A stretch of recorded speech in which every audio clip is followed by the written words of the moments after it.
சாய் தர்மா தொலைக்காட்சி நேயர்கள் அனைவருக்கும் ஆத்ம வணக்கங்கள். உங்கள் அனைவரையும் இந்த நிகழ்ச்சியில் பார்த்ததுல ரொம்பவே சந்தோஷம். பிரம்மஸ்ரீ நித்யானந்தம் சுவாமிகள் அவங்களுடைய ஸ்பீச்சை தான் நம்ம ஒவ்வொரு எபிசோட்லையும் பார்த்துட்டு வந்துட்டு இருக்கோம். அதே மாதிரி இன்றைக்கு நமக்காக சுவாமி அவர்கள் என்ன விஷயங்கள் எல்லாம் சொல்லித்தர போறாங்க அப்படிங்கிறத பார்த்து தெரிஞ்சுக்கலாம். வீட்டில் வந்து நம்ம பூஜை பண்ணும்போது எப்பவுமே நமக்கு அந்த லக்ஷ்மி கடாட்சம் இருக்கணும் அப்படின்றதுக்காக நிறைய பேர் நிறைய விஷயங்கள்லாம் பண்ணிட்டு இருக்காங்க. அப்படிலாம் பண்றதுனால நம்ம வீட்டில் வராது. துட்டுகிற வரைக்கும் லட்சுமி கடாசம் உங்ககிட்ட உன்னை விட்டு துட்டு போச்சுன்னா பிச்சை கடாசம் தான். அதனால நீ பூஜை பண்ணி துட்டு வரதா நான் கூட பூஜை பண்ணிட்டோமா. பூஜை பண்ணிலாம் துட்டு வராது, உன் விதிப்படி வருது உனக்கு. அதை பயன்படுத்தி நல்லதுக்கு யூஸ் பண்ணிக்கோ. ஆனா இதெல்லாம் பண்ணி வருதுன்னா எல்லாரும் பண்ணி பணக்காரன் ஆயிடுவானே, ஏன் பிச்சைக்காரன் இருக்க மாட்டானே ஊர்ல. அதனால இதெல்லாம் கற்பனை. இந்த கற்பனை எல்லாம் நம்ம பேசக்கூடாது, நிஜம் மட்டும்தான் பேசணும். அப்ப எல்லாமே இவ்வளோ வந்து பாசிட்டிவாகவும் ஸ்போர்ட்டிவாகவும் ரொம்ப யதார்த்தமா வந்து சொல்லிட்டே இருக்கீங்க நீங்க. ஆனா சொல்ற ஒரு விஷயமும் உண்மை அப்படின்றது வந்து கேட்கும் போதெல்லாம் வந்து புரியுது. இப்ப ஆனா வந்து பெண்கள் பாத்தீங்கன்னா எங்களுக்கு மட்டும் ஒரே ஒரு விஷயத்துல மட்டும் ஒரு குறைபாடு இருக்கும். என்ன அப்படின்னா எல்லா நாட்களையும் நாங்க வந்து சாமி கும்பிட முடியாது அப்படின்ற ஒரு நிலை. இது எங்களுக்கு கிடைத்த வரமா இல்ல இது? அந்த எல்லா நாட்கள்லயும் சாமி கும்பிடுறதா மாதிரி இருந்தா வாரிசுன்றது ஒண்ணு இருக்காது. அதை புரிஞ்சுக்கணும் நீங்க முதல்ல.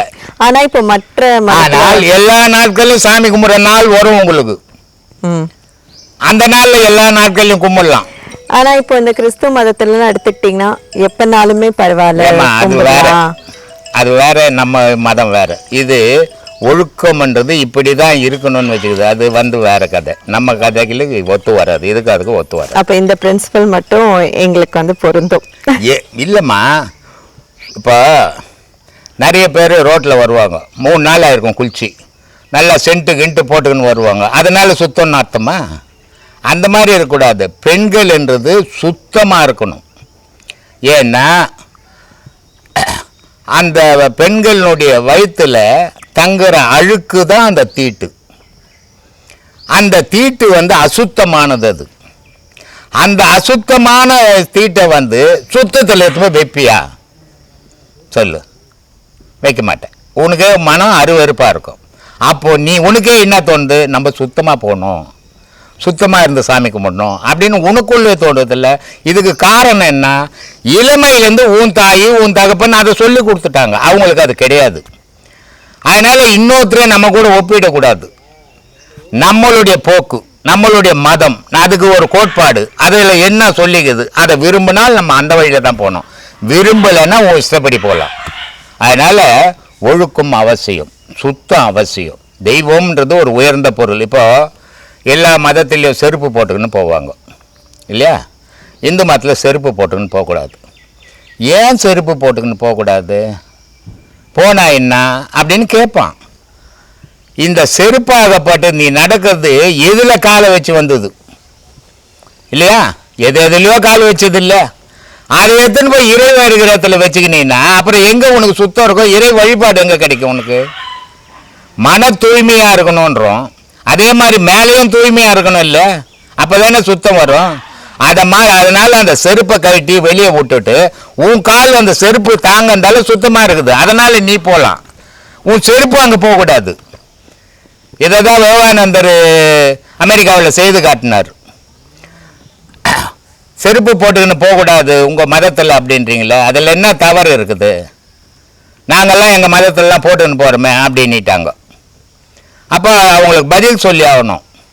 அவங்களுடைய தலைவர் ஃபோட்டோ ஒன்று கீழே வந்தது, பேப்பர், அது மேலே இவர் செருப்பு காலை வச்சார். அவங்க கேட்குறாங்க, இது தலைவர் ஃபோட்டோ மேலே கால் வைக்கிறது. தலைவர் ஃபோட்டோக்கே கால் வைக்கிறேன், தெய்வத்துக்கு எப்படா காலை வைக்கிறதுன்னாரு.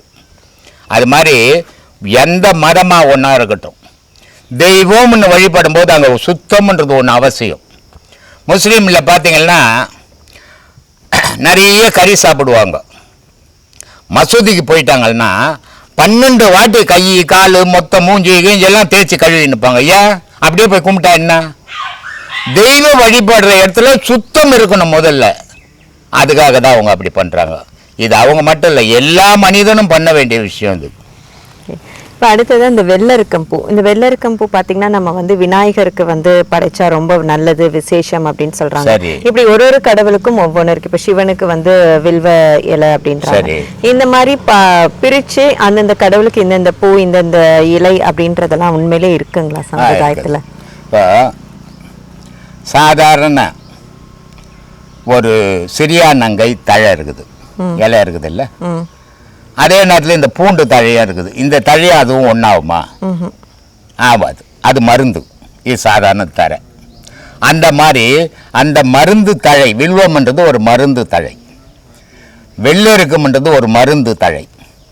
அந்த வெள்ளெருக்கினுடைய நாறு தான் ஒரு குழந்தை பிறந்த உடனே அந்த நாரை பிச்சு திருவி அண்ணா கயிறா முதல்ல கட்டுறது வெள்ளெருக்கு வேர் தான். ஏன் அதை கட்டினா? ஏன் ஒரு பெரிய தாம்பு கவரியத்தை கட்டினா அண்ணா? மெடிசின் அது இல்லையா? ஒரு நாய் கட்சிச்சுன்னா ஒரு பூண்டு இலையை பால் ஏற்று விட முடியுமா? ஆனால் வெறுக்கும் பால் தான் விட முடியும். ஏன்? விஷம் உரிப்புது. அப்போது இதே மாதிரி தழைகளுக்கும் ஒவ்வொரு தெய்வத்துக்கும் ஒரு புஷ்பம் வைக்கிறதும் ஒரு இலையை சாத்துறதுக்கும் காரணங்கள் இல்லாமல் செய்யலை. எல்லாம் ஆராய்ஞ்சு தான் வச்சாங்க அவங்க ஆதியில். நம்ம முட்டாள்தனமாக தெரியாத நம்ம எதையோ பண்ணிங்கிறோம். அதனால் அவங்க வச்சது தவறு கிடையாதும்மா. இப்போ அதே மாதிரி இந்த வெள்ளரிக்கம்பூ வேர் வந்துட்டு நம்ம வாசலில் வைக்கணும், வச்சா நல்லது அப்படின்றாங்க. காற்று கருப்பு வராது அப்படின்றதுக்காக வெய்யேன்னுவாங்க. ஓகே. அப்போ இந்த காற்று கருப்பு அதெல்லாம் இருக்கா? காற்று கருப்புன்னு உன் மனசில் தான் இருக்குது. இப்போ நீ வெள்ளை இருக்க வச்சுட்டு உடனே நீ என்ன நினச்சிரு, உன் மனசு என்ன நினச்சிக்கிச்சே, வேறு வச்சுட்டோம் பேய் வராது. அப்போ பேயின்றது உன் மனசுக்குள்ளே தாங்க, அது வெளியே பேயே கிடையாது.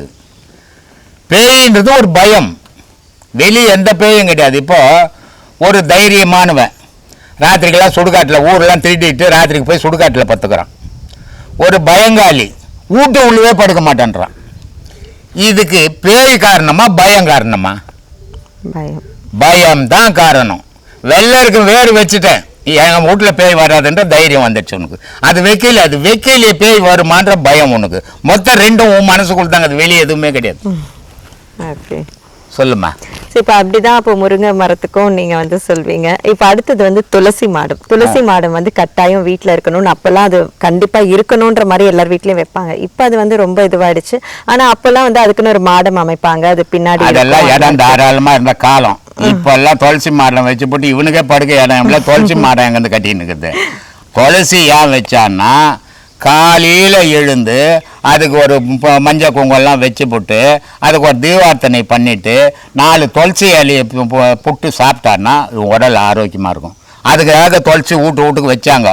இப்போல்லாம் துளசி வைக்கிற அளவுக்கு இடம் கிடையாது. இவன் படுக்கிறதுக்கு இடம் இல்லை, துளசி மாடம் எங்கேருந்து வைக்கிறது? அதனால் அதெல்லாம் சாத்தியம் இல்லாத காலம்.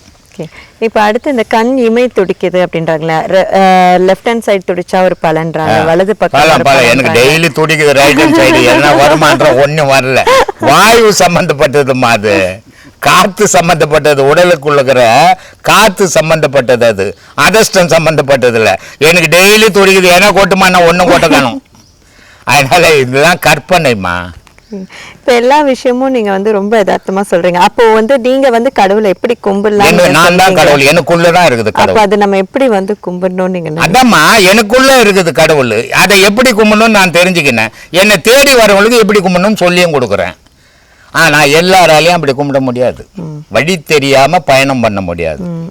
அதனால என்னை கூட வெளிநாட்டுல இருந்து நிறைய பேர் கேட்குறாங்க, சாமி எங்களால் வர முடியல, ஃபோனில் உபதேசம் சொன்னீங்கன்னா செய்கிறோம், இல்லை லெட்டரில் கொடுத்தீங்கன்னா செய்கிறோம். அப்படியெல்லாம் கொடுக்க முடியாது இது. ஏன்னா இது உயிர் விஷயம். நேராக வந்தால் நான் எப்படி செய்யணும், நான் செய்து காட்டி தான் உன்னை செய்ய வைப்பேன். வாயில் சொல்கிற விஷயம் இல்லை. அதனால் அப்படியெல்லாம் வர முடியாது, சொல்ல முடியாது, பண்ணிடுவேன். அதனால் இது வந்து கரெக்டாக வந்து குருக்கிட்ட வந்து உபதேசம் வாங்கி செய்தால் மட்டும்தான் செய்ய முடியுமே தவிர தானாக செய்ய முடியாது. இது பார்க்கறதோடு மட்டும் நிறுத்திடாதீங்க. உங்களுக்கு தெரிஞ்ச ஃப்ரெண்ட்ஸ், ரிலேட்டிவ்ஸ் எல்லாருக்குமே இந்த வீடியோ பத்தி ஷேர் பண்ணுங்க, லைக் பண்ணுங்க, மறக்காம சப்ஸ்கிரைப் பண்ணுங்க, கீழே இருக்கிற பெல் ஐக்கானை கிளிக் பண்ணுங்க. நன்றி, ஆத்மா வணக்கங்கள்.